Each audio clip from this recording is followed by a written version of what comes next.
Salut tout le monde, c'est Terraz. Aujourd'hui les mecs, je vais vous raconter deux histoires d'horreur vécues par des gens, heureusement pas nous. Vous allez voir, j'ai rajouté des voix off pour une version maximale, alors installez-vous bien.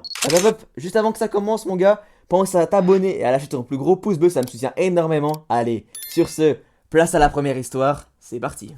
Le premier témoignage nous est raconté par Romane, qui nous dit directement qu'elle a 16 ans, mais que l'histoire qu'elle va nous raconter a eu lieu il y a un an, donc quand elle avait 15 ans. Pour un peu plus de contexte, l'histoire se passe en été 2023.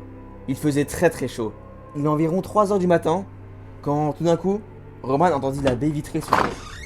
Jusqu'ici, pas de panique, car il est très fréquent que sa mère, qui dort habituellement à l'étage, vienne dormir dans le salon pour aller récupérer un peu plus de frais. Ce qui lui arrive souvent quand il fait trop chaud. En sachant que ce qu'il faut savoir, c'est que la chambre des parents de Roman est au-dessus du salon, c'est-à-dire au 2e étage. Et que le salon qui mène à la cuisine et à la salle à manger est suivi d'un très long couloir avec d'un côté un grand placard et de l'autre côté 4 baies vitrées, puis les 2 chambres de ses frères. Heureusement, chez des copains ce soir-là. Alors ainsi, la soirée continue à passer et Roman se remet à regarder son film sur son PC. Quand tout d'un coup, elle entendit des bruits de pas. Lourds. Comme si la personne était très lourde ou qu'elle portait des grosses chaussures du style des chaussures de clown. À ce moment-là, plus qu'un doute. Ce ne peut pas être ma mère par précaution. J'entrouvre ma porte de ma chambre super discrètement. C'est là que je vois dans leur reflet du miroir 2 hommes, de dos, au bout du couloir. Aussitôt pris de panique, Roman a eu la brillante idée de s'enfermer à clé dans sa chambre. Sur le moment, elle ouvra aussi les volets de sa chambre en espérant qu'il n'y ait pas un 3e homme à faire le guet dans le jardin. Alors Roman ouvrit la fenêtre, puis s'apprêta à sauter quand tout d'un coup, elle entendit la baie vitrée s'ouvrir ou se fermer. À ce moment-là, elle ne sait pas vraiment car elle précise que le bruit est assez vague et assez brusque. Aussitôt, Roman chercha une cachette dans sa chambre. Puis elle se rappela d'une cachette où elle se réfugiait quand elle jouait à cache-cache avec ses frères. Alors tout d'un coup, elle souleva son matelas, puis des lattes, sans faire de bruit, et se glissa doucement sous son lit. En fait les amis, ce que je vous ai pas dit, c'est qu'il s'avère que le lit que Roman avait est un lit coffre. Aussitôt, elle essaie de reprendre ses esprits, mais difficile, car très vite, elle entendit un des 2 hommes tenter d'ouvrir la poignée de sa porte, qui était donc fermée. L'un des 2 hommes appela l'autre en lui disant « Allez, ramène-toi, on va défoncer la porte. » Alors sans trop de surprise, au bout de quelques secondes à peine, ils parviennent à casser le verrou et à entrer.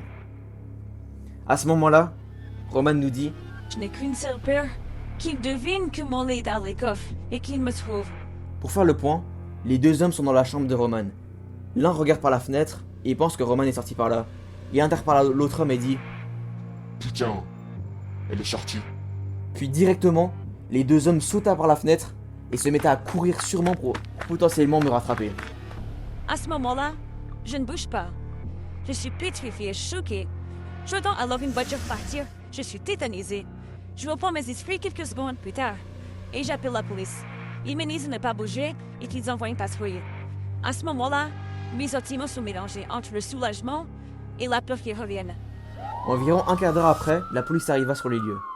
Et c'est seulement à ce moment-là que ses parents se réveillent hyper inquiets et dans l'incompréhension totale. La police leur expliqua rapidement ce qu'il s'est passé puis demanda à ses parents laquelle des portes est celle de la chambre de Roman. Ils entrouvent le lit et lui disent que c'est bon, qu'il n'y a plus de danger. Alors je sors de ma cachette. Je suis sous choc, ma mère paniquée me serre dans ses bras et ce n'est qu'à ce moment-là que je m'effondre en pleurant. Par après les jours qui suivent, la police a fait pas mal de rondes dans le quartier.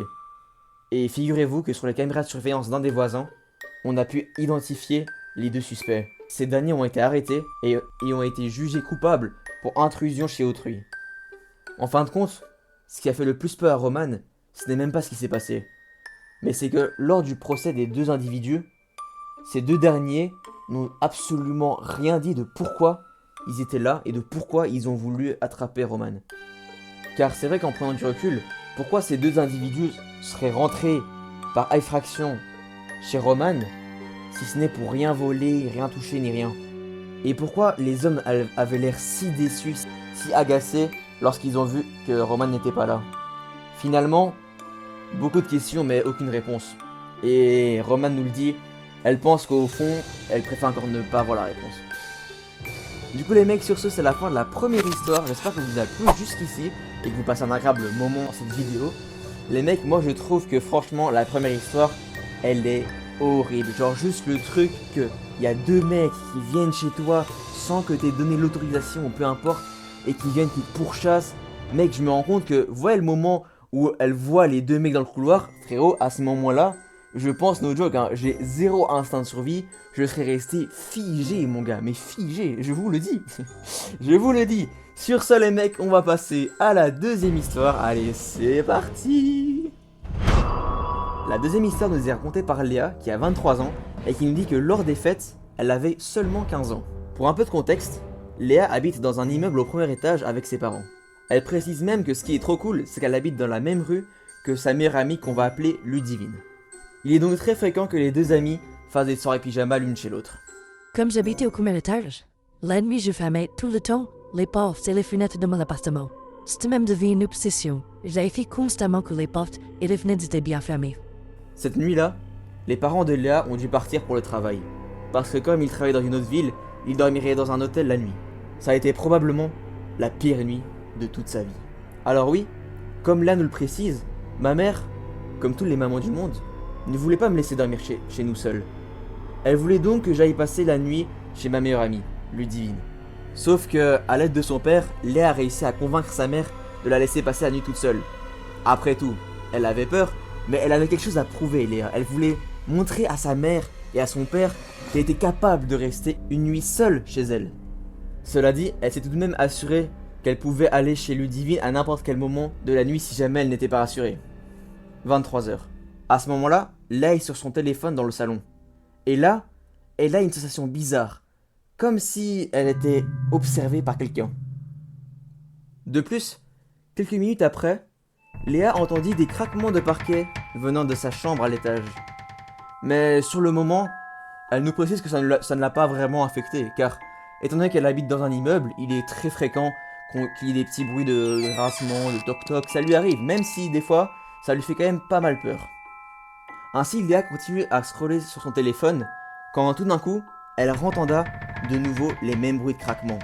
Sur le moment, elle nous dit qu'elle a clairement pas le courage d'aller voir ce qui se passe, et directement, elle fonce avec ses affaires aller chez Ludivine. Une fois arrivée chez sa meilleure amie, Léa avait trop honte d'avouer pourquoi elle est venue chez elle.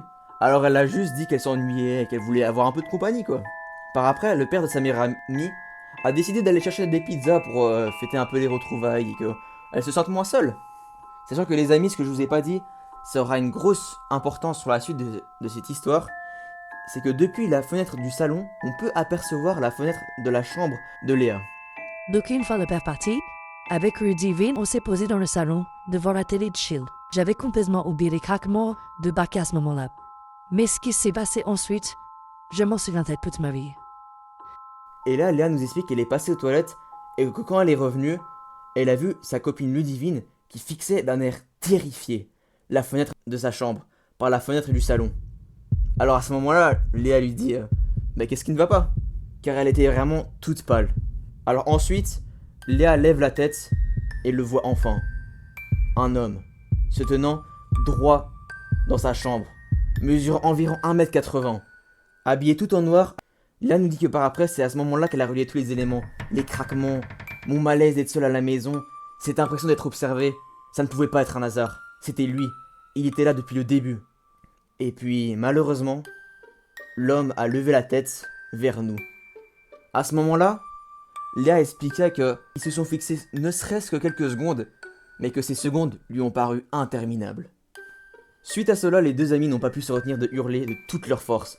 Alors elles se sont précipitées jusqu'à la chambre de Ludivine et elles ont pleuré toutes leurs larmes de leur corps. Car oui, un homme inconnu était au même moment dans ma chambre.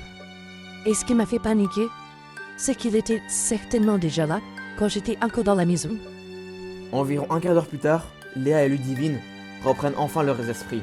Et c'est justement à ce moment-là que quelqu'un toque à la porte.